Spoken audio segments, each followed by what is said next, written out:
kali ini juga merupakan tugas dari mata kuliah di Prodi Salma, yaitu ilmu biomedik dasar. Nah, di video ini Salma akan membahas materi tentang sintesis protein. Mungkin kalian ada yang pernah tahu atau dengar atau kalian mempelajarinya di kelas 12 mungkin tentang sintesis protein. Kita pelajari bersama-sama yang insya Allah akan bermanfaat. Pernahkah kalian bertanya, bagaimana sih tubuh kita menghasilkan berbagai macam produk protein seperti enzim, pencernaan, hormon, dan lain sebagainya? Tapi sebelum kalian mengetahui atau mempelajari proses sintesis protein, kalian harus tahu dulu apa sih sintesis protein itu. Ini dia. Nah, tapi cukup pusing juga ya kalau dilihat dari definisinya. Maka dari itu, mari kita pelajari pada kesempatan kali ini. Model ini merupakan suatu gambaran dari sebuah sel. Sel merupakan unit fungsional yang terkecil yang menyusun tubuh makhluk hidup.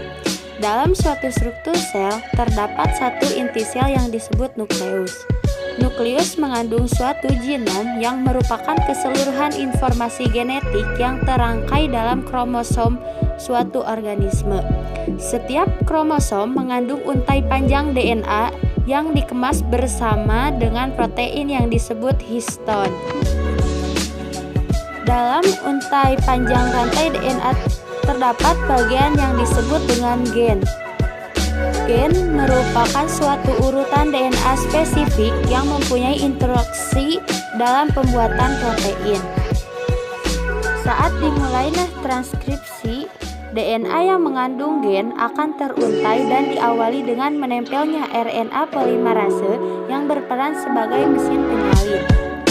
RNA polimerase akan bergerak sepanjang untai DNA sekaligus menyalin informasi genetik dengan cara menambah gugus basa nitrogen bebas yang berada dalam nukleus. Penambahan basa nitrogen saat transkripsi berlangsung menyesuaikan dengan urutan komponen DNA, yaitu basa A berpasangan dengan U dan atau basa G berpasangan dengan C. Hasil proses transkripsi akan membentuk untai tunggal mRNA. mRNA selanjutnya akan mengalami proses penghilangan dan penggabungan bagian-bagiannya yang tidak diperlukan. mRNA kemudian akan bergerak keluar dari nukleus menuju sitoplasma untuk proses berikutnya.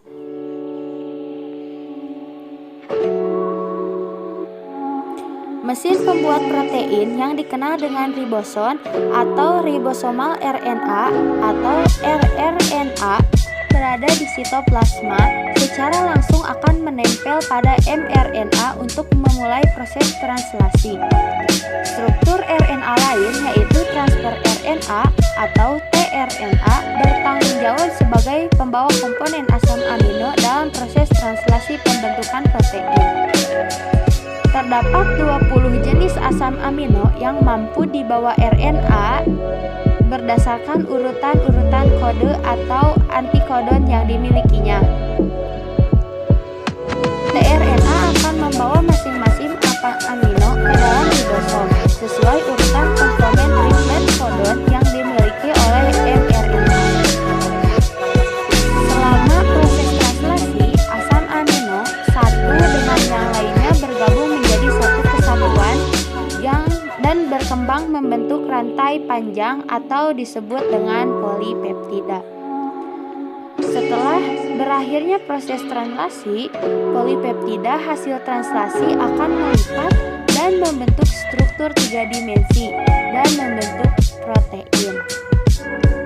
Demikianlah model sederhana pembentukan sintesis atau protein dalam suatu sel organisme. Terima kasih. Setelah menyimak pembahasan materi sintesis protein, sekarang kita buat ringkasannya. Nah, teman-teman, sintesis protein itu dibagi menjadi dua, yaitu transkripsi dan translasi. Ingat ya teman-teman, dua. Kemudian gimana sih prosesnya?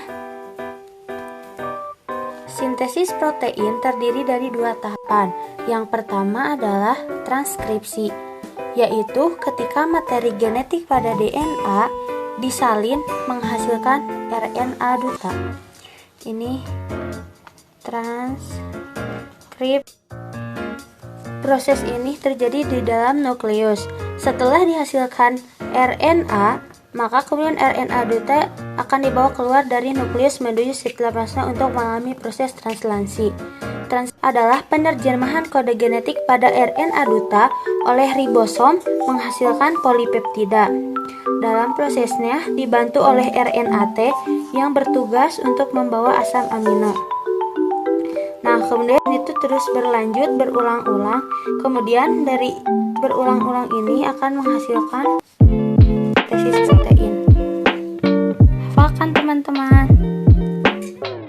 Gimana nih teman-teman? Udah paham belum apa itu sintesis protein dan bagaimana prosesnya? Sama harap kalian bisa lebih paham ya bagaimana apa itu sintesis protein dan bagaimana prosesnya. Dari video tadi, semoga kalian bisa lebih mengedukasi, lebih paham dari yang asalnya kalian bingung dan lihat video tadi jadi tahu. Udah di ujung acara juga nih video pertama kali sama ini, semoga bermanfaat bagi saya sendiri